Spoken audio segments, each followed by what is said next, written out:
నమస్కారం. వ్యూస్ ఛానల్కి స్వాగతం. ఎప్పుడు అనుకుంటున్నారు మీరు స్టార్ట్ చేయడం అనేది?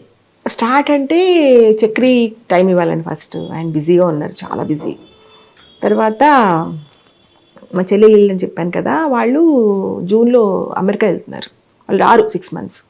ఆ టైంకి అప్పుడు మనకి ఇల్లు దొరుకుతుంది, ఇల్లు ఫ్రీగా దొరుకుతుంది. వాళ్ళు ఉండగా వాళ్ళని ఇబ్బంది పెట్టలేం కదా. వాళ్ళ ఇంట్లో చంటి పిల్లలు ఉన్నారు, మనవలు ఉన్నారు. గ్రౌండ్ వర్క్ జరగాలి లోపల. Ground work జరుగుతోందండి. డైలాగ్స్ అవి ఎవరు చేత రాయిస్తున్నారు? డైలాగ్స్ అంటే చెప్పాను కదా, నరేంద్ర చెప్పి రాయించాలి. కథ నరేంద్ర రాస్తున్నాడు.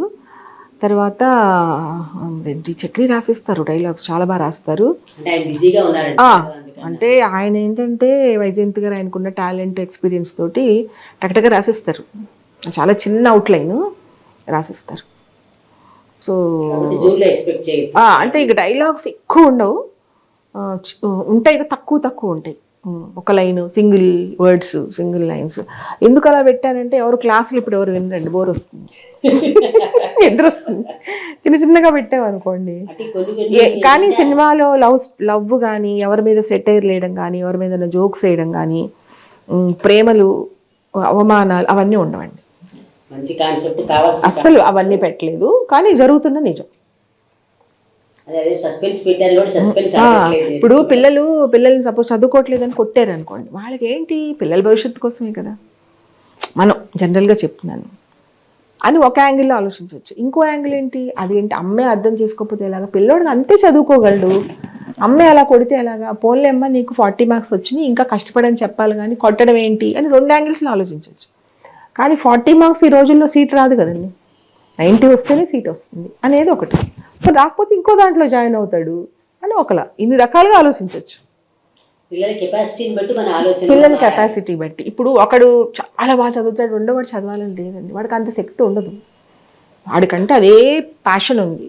అందరూ విశ్వనాథ్ గారు లాగా, అందరూ మణిరత్నం గారు లాగా, అందరూ రామ్ గోపాల్ వర్మలా తీయలేరు, వాళ్ళకు ఉంది అది. అలాగే కావాలంటే మనకి వాళ్ళు ఇప్పుడు విశ్వనాథ్ గారు, మణిరత్నం గారు ఎప్పుడో ఒక సినిమా తీస్తారు, 2 ఏళ్ళకో 3 ఏళ్ళు. రాజమౌళి గారు 5 ఏళ్ళకి తీస్తారు. ఇంకా మనం అలా ప్రిపేర్ అయిపోవాలి. వాళ్ళకి ఎంత టాలెంట్ ఉన్నా వాళ్ళు అలాగే తీస్తారు. ఇప్పుడు రాము తీసే సినిమాలన్నీ ఎక్స్పెరిమెంట్ ఉంటాయి, రియాలిటీ ఉంటాయి, అది మనం ప్రిపేర్ అయిపోవాలి. అలా చూడాలి. ఏదో కావాలి, మనం ఏదో పిక్చర్ గీసేసుకుంటే అది రాదు. అయితే ఇప్పుడు మీరు ఎంత అనుకున్నా, మీరు ఎంత ఒరిజినాలిటీ ఉన్నా, మీరు మీ స్వతంత్రంగా ఆలోచించిన ప్రతిదీ మీ అన్నయ్యతో రిలేట్ అవుతుంది. ఆర్జీవి సిస్టర్ అనేది ఖచ్చితంగా అవుతుంది, 100% అవుతుంది. ఇప్పుడు ఎవరెవరైతే నా చుట్టూ ఉన్నోళ్ళు ఒప్పుకున్నారో రాముని బట్టే, నన్ను బట్టి కాదు. ఒప్పుకోవడం ఒకటి సరే, మీరు రేపు తీసిన తర్వాత రాము గారి సిస్టర్ ఇలా తీశారు, రాము గారి సిస్టర్ బాగా తీశారు, ఇది ఒక లింక్ వెళ్ళిపోతూ ఉంటుంది. అవునండి. దానికి మరి మీరు ప్రిపేర్ అవుతారా? నేను ఇంత కష్టపడినా అన్నయ్య తోటి నా పేరు లింక్ అయిందని అలా లింక్ అవడం అదృష్టం కదండి. అలా లింక్ లేకపోతే వైజయంతి గారు నన్ను ఎవరు పట్టించుకుంటారని, ఎవరు చూస్తారు? ఇండివిజువల్గా నాకు అసలు నేను ఒక్కదాన్నే వెళ్ళిపోయి ఎవరిని అడిగాను అనుకోండి, అసలు నేను ఎందుకు ఒప్పుకుంటారు? ఒప్పుకోరు కదా. మీ అన్నయ్య ఫస్ట్ ఇండివిజువల్ గానే వెళ్ళారు కదా, అంటే తను పట్టుకుని వెళ్ళాడు కదా టాలెంట్ చేతిలో. అసలు నేను పట్టుకుంది జస్ట్ అవుట్ లైన్, అది చక్రి దాన్ని డెవలప్ చేస్తారు. నేను ఉట్టి ఒక 2 లైన్లో చెప్పేస్తే ఏం ఇంట్రెస్టింగ్ ఉందండి, ఏం ఉండదు. రాము ఏంటి నరేట్ చేస్తాడు, తనకి టెక్నికల్గా విపరీతంగా నాలెడ్జ్, చదువుకున్నాడు.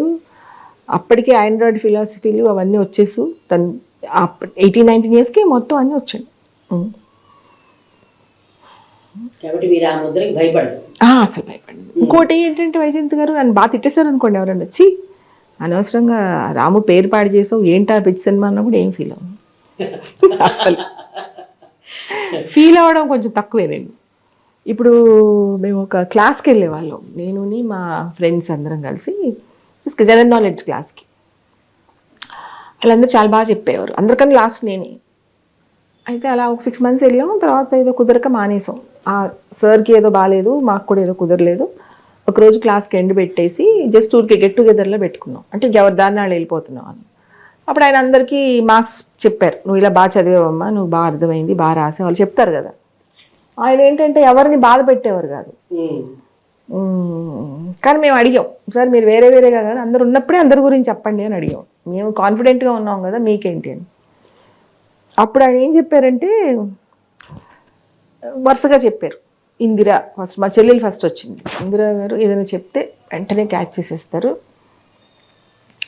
ఆన్సర్ చెప్పే ముందు ఒక్క అక్షరం తప్పు చెప్తాను అని తనకు డౌట్ ఉన్నా తను చెప్పేది కాదు, సైలెంట్ అయిపోయింది. సార్ నాకు రాదు అనేది. అలా ఒక్కొక్కరికి ఒక్కొక్కటి చెప్పారు. నాకేం చెప్పారంటే విజయ్ గారికి 10 ఉంటే ఒక్క అక్షరం వస్తుంది, కానీ ఆవిడ చెప్పేస్తారు. విపరీతంగా కాన్ఫిడెన్స్. తర్వాత రిమార్క్స్ అసలు పట్టించుకోరు. ఇప్పుడు నేను 0/10 వేసి ఇచ్చినా బాధపడరు, 9/10 ఇస్తే సంతోషపడతారు, 0/10 వస్తే నవ్వేసుకుని వెళ్ళిపోతారు. ఏమవుతుంది ఇప్పుడు? నేనేమో ఎగ్జామ్స్కి వెళ్ళట్లేదు, నాకేం పెళ్లి సంబంధాలు రావట్లేదు కదా ఈ మార్క్స్ బట్టి. అప్పుడు ఫీల్ అవ్వడం ఎందుకు అని ఒక టైప్ ఆఫ్ మెంటాలిటీ ఆవిడది. సో అందరికన్నా నాకు అంటే అలాంటి వాళ్ళు ఎప్పుడు లైఫ్లో హ్యాపీగా ఉంటారు. సో ఆవిడే ఫస్ట్ అని చెప్పారు, నాకే ఫస్ట్ మార్క్స్ ఇచ్చారు. ఏంటి ఏమీ విషయం లేకుండా 10లో 9 రావాలి ఆయనే చెప్పారు కదా. 10 క్వశ్చన్స్ ఇస్తే 9 తప్పు, కానీ ఆన్సర్స్ అయితే అని రాసేస్తే ఆయనే అర్థం చేసుకున్నారు, ఓహో ఇలా అయి ఉంటుంది అని. ఆన్సర్స్ కరెక్ట్గా రాసిన వాళ్ళకేమో తక్కువ మార్కులు, తప్పు రాసింది. అంటే ఆయన ఏం చెప్పారంటే ఇప్పుడు ఈ ఏజ్లో మీకు కావాల్సింది కాన్ఫిడెన్స్. ఇప్పుడు ఎప్పుడైతే ఈ మార్క్స్ పట్టుకుని మీరు జాబ్కి వెళ్ళారనుకోండి, అప్పుడు ఇది తప్పు. జాబ్కి రావాలంటే కష్టపడి చదువుకోవాలి, మార్క్స్ రావాలి. కానీ మీరు వచ్చింది జనరల్ నాలెడ్జ్ కోసం. సో జనరల్గా బతికేయడం అనేది ఆవిడకి వచ్చేసింది. సో ఆవిడే ఫస్ట్, కాబట్టి ఇబ్బంది లేకుండా అయిపోయింది. అందుకని ఆయన నాకే ఎక్కువ మార్క్స్ ఇచ్చారు. సో నేను అంతగా ఇదేంటి ఇలా వండేవు, చీర ఏంటి అలా ఉంది అంటే అసలు అస్సలు ఫీల్ అవును.